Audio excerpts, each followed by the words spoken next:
welcome back. Yeah, welcome. More Couch Ops is here with your boys on the couch, and we're opsin. And what we're opsin is more of Margaret with the rifle, because that's who we're in control of. She just better not shoot those glass stairs or she's not going to have a way out. That's true.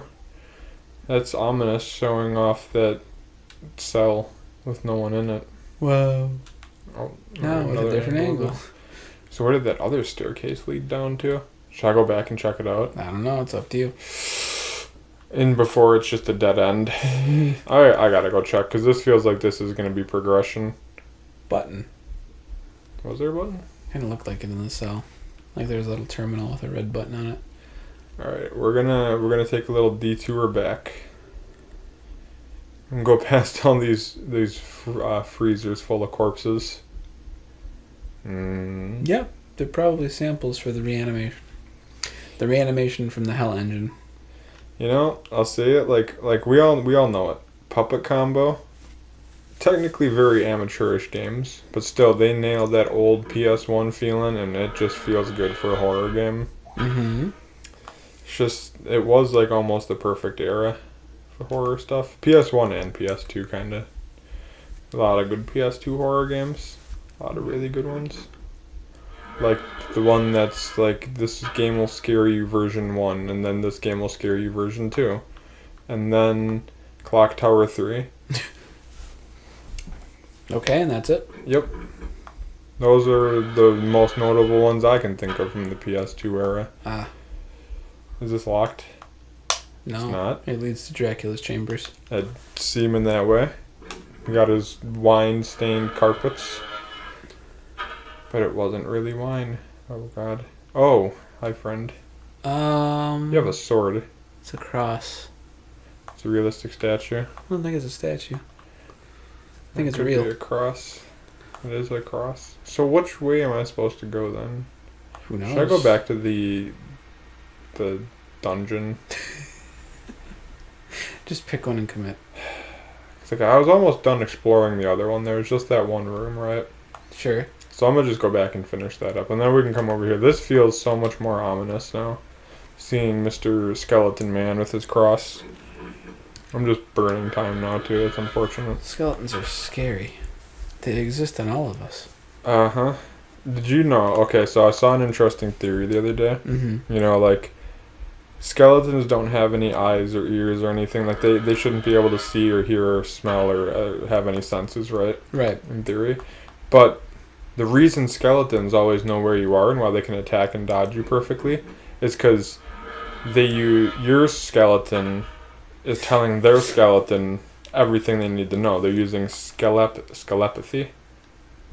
So we're being betrayed by our own skeleton. because the truth is our skeleton wants to get out. It's Right. prisoner in our body. Right. So if other skeletons come and attack, it communicates to them in a way that only skeletons can communicate to help free itself from its prison. It's all coming together. It makes sense. It's a horrifying realization to come to, especially because we know there's no way it's false. Right. It has to be true. Skeletons are another level. I think they are where we cross the fourth dimension. It's just all our meat makes us too dumb to realize it. Bones are eternal. The dumb meat. Dumb meat. We're just an incubator for infantile skeletons. So am I in that other section now? Did I just like loop around? Oh, hi friend. You're not wearing any clothes. Dorothy? 1 second. I'm gonna just not go by you. You should put your dress back on. No one wants to see that, Dorothy. We're all about respecting people over here, okay? That is a lot of corpses. They really are. Alright, well I guess I have to go visit Dorothy. Now I'm almost thinking I should have went the other way. Oh, just play the game. I just don't want to miss something. Quit being so flip-floppy. Hey Dorothy, what's up? Dorothy, are you okay? Oh, She have a knife. she do have a knife. Oh! Oh, and her eyes. Oh. Instant death. And so I'm in a boss battle now. Okay. I don't think you are. She ran away from you. She did. She stabbed me too. It's just free damage. Oh, there she is. Oh, really? The second one just went right through. Got her. One more. Oh, she's getting a little bloody. I wonder why. Oh, no auto aim. This is easier than Mr. Rabbit Man from the Easter Ripper one. Murder House. Oh, yeah. Take it. She doesn't have as big of a hitbox on her weapon. Oh, you son of a bitch. Gotta reload. I do. How do I reload? Or you're out of ammo. Or I'm out. Nope, there it is. Stand still while I reload. This is a hard boss. Where'd she You're go? gonna need a med kit pretty quick here. Why do I not auto aim? I can't. It's realistic. I can't shoot her if she's past the barrel. Got her. Oh, right in the eye, To too. the face. I think the first shot would have done it. Most people can't take more than one headshot. She dropped a key. Yep. Didn't Pick she it have a up? ring No. of keys? I'm looking pretty healthy now. Autosave. Good autosave. Good You're job, probably one Margaret. step from death. Let's see. Yo. Danger. Should I go back and heal? I mean, maybe there's a med kit in the next room. Maybe Maybe. you'll be Or fine. maybe I go back to the other half, start checking that out for stuff. This probably connects into there. The same kind of door. So if it loops into the other hot side of this downstairs laboratory. Oh. And we got a piece of old equipment. I doubt it works. Good. That's pretty pessimistic. Yep. If I'm gonna be perfectly honest. Oh, I doubt it works. Well, I mean, Don't wait. I guess it wouldn't be helpful regardless. What does it even do? Where does this lead? I unlocked it. Yeah, I'm thinking I did the right thing going this way. I don't know. I'm getting this key from Dorothy that opens everything. She had the skeleton master key. Oh, Yep, this looks familiar. like it looped back. Yep. Yep. So maybe now would be a good time to heal. Go get a med kit. Maybe I didn't loop back either though. Huh. I think I did. This all looks. It could just be different camera angles. Yeah. Dealing with. It's not impossible. Oh, med kit. Operating room. Yes. I still have 2 other med kits around the place too, assuming I can go back to them. Are you back to good? I am at fine, Good. which is good. Good and fine. What's back here? Dead people. Yay, A bodies. swang. A hanging corpse. How do you know? It's just hanging. Uh-huh. Her face was Her like... face is right up in there. Found right the in thumbnail. Perfect. That's gonna be it now. That's perfect, yeah. Just Just that. nice side Oh, profile. beautiful. Alright.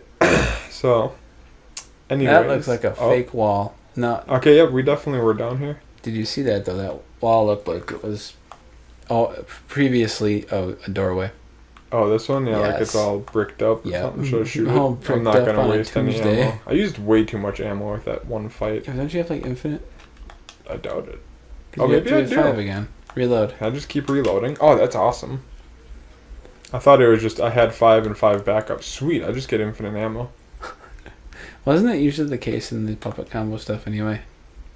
You just reload Probably. forever. Murder House wasn't like that. Murder House, you had extra clips for the handgun, and then the shotgun just had the one full round. Oh, hey, Ooh, safe. Safe. And a It big says safe on handgun. it. That's how you can tell. A portrait of a man. Is this the doctor? Yes. Does it say safe on it? I believe so. I can't open it. If you back up and shine your light on it, Safe. get the camera angle to switch. Yeah. Safe. Safety. Even Oh, better. well, I mean, what is safe short for, you know? There's a bust right here. It's The bust of a man. He must be obsessed with himself. He could be. Or maybe he was becoming the ideal vessel for this being they were trying to... Oh, boy, here we go. Yeah, Lord Dump. November 23rd, 1918. I've been told that the war has affected many men in interesting and terrifying ways, and perhaps I'm less exceptional than I may have assumed. Sleep comes in small, unaccomplished sessions, leaving me all the more strained in my daily life. Though I fear that my exhaustion is far from the main reason for my disconnection and lack of focus. My practice suffers, my research has all but flattened into nothing, and I may truly have nothing to show for it. For all the fears I've had that my life would end in those trenches, I feared all the more that Juliet and I would never be able to find the solace we once had together. Through all those frozen nights and terrifying days, filled with the blood and viscera of my countrymen, It was really the only thing that gave me any hope that this would all amount to something. And what of that motivation? Completely squandered, proving to be as fleeting as my own fidelity. I returned from the horrors I witnessed only to feel nothing in the home I left, and comfort in the arms of but a girl in my manners and ploy. Mm-hmm. I can't even begin to hold the weakness against Maria, and much less Juliet, but ever since I returned there's been something in me, something that wasn't there before. This newfound mental peculiarity may very well be responsible, as my sanity first started to prove unreliable as I began to recognize the faces of the men that were held together under my knife and the will of God during those horrible days. Some men I'd met on the long voyages to the fronts, some I knew more personally. Once I'd spent well past 4 hours working on the shredded chest of a young man caught in the blast range of artillery. The operations had felt so mundane that it wasn't until I was sure we'd lost the young man that I'd recognized him to be my cousin, Garrett. Oh. I don't think I had a single tear left for him when they shipped him back here, to the family burial grounds beneath my very feet. Why could I not shed a tear in the realization that I'd lost a childhood playmate, a family member, a true friend? No, Garrett. Oh boy. Maybe that was all I needed before I felt the weight of the war pressing down on me, and the dreams began. There was no subtlety in the onset of these visions. They came as hard and heavy as one could expect of a fever, but they seemed much different, much more visceral. All I could hear was voices that guided me towards something that would need to be done to save all of us, a grand solution that would save the lives of every creature. These sprawling growths of belief started to seep into my waking moments, and they've drawn back with me to my home. I want to lose this, but I feel the voices are only stronger here. They've driven my madness to places I cannot stand to see myself go. They've drawn me to take the body of a young woman, to betray the only future I wanted, with the only woman I wanted it with. God help me, Juliet. Please forgive me one day. I need to find something to satisfy these voices. I need to return to my studies and save whoever it is that must be saved. I need to sleep. January 13th, 1919. This long, and I can still barely look at my beloved in her face. I've drawn away from her every time I need her most, as I know I do not deserve her. Maria continues to concern herself with me at every turn, and, as much as I do care for the girl, I fear she must not understand my true feelings for her deed. So I hide now in the laboratory I've made of our old cellar. For all of the sniveling and self-loathing I've done in my self-appointed isolation, I've begun to work especially hard on this newly spreading disease from the southern of Spain. Oh, it's the plagas. Mm-hmm. It's create a key... Okay, that's weird wording. I think it's supposed to be it creates... Well, it's maybe... I don't know. It's create a key focus of my work through the days, maybe even given my dreams something to focus on. Perhaps this is the curse and salvation my weary mind needs. Maybe this is how I'll save us all. My research has been progressing as slow as one could imagine it would be for such a new field of study, but perhaps this is where my old dreams may be trying to aid me once more. Good Lord. It seems strange, perhaps, to give any credence to my own delusions, even if I simply try to excuse these actions as feeding a growing hole that my exhaustion has been creating. I think my dreams may actually know something I do not. Upon researching some further notes left by my grandfather, I found what appeared to be a type of blueprint that has come remarkably close to the very structures I've seen in my waking delusions. The rational part of me wants nothing more than to place my knowledge of this device as some distant memory of having seen these same blueprints in my medical studies for university, but the honest part of me knows better. My visions are becoming too prophetic for me to believe them, the simple soft-headedness of my war-shaken mind. There must be a reason why they become so much clearer since my return to the manor. I must continue delving into the catacombs below, where the old notes were held. Every indication is telling me that the remnants of the machine are somewhere on the grounds, and grandfather's old journals strongly suggest that he had them crafted for some kind of cure himself. What it truly does, or how it could be depicted to work, is far beyond anything that my own field of studies, but if I continue to follow the development of his notes, perhaps it would all work out in the end. The more bizarre and detached my research seems to become, the more clearly I can see the dreams again, and the clear images they start to make. I see hints of a design, something that seems utterly alien to me, but at the same time, it has a familiarity to it, like something I've seen in a much deeper, softer memories. One's faded deep into the back of my mind. Back of my mind. The back of the mind. I just need to listen a bit closer tonight. Maybe I'll hear something clearer. March 1st, 1919. I think I've come to realize what's being asked of me. I think these lore dumps are too big, man. They are quite large. Just write a book. Yeah. Or split them up into smaller notes that are more concise. I don't know. I think that's the issue. They're trying to build, like, everything all at once. Yeah, I mean, I imagine it's not a very long game. That's the problem. So, various science equipment. So it's a lot of information. They have a story that's far bigger than the game itself. Mm-hmm. Brains. Game freeze. Oh no, it's just looking at them. Okay. I don't know. Ooh, green jar. When it's gonna autosave again. Here's science equipment. Hands. That's gotta be a little handy. Hands and Oh, other the one's body moving. parts. Why is one moving?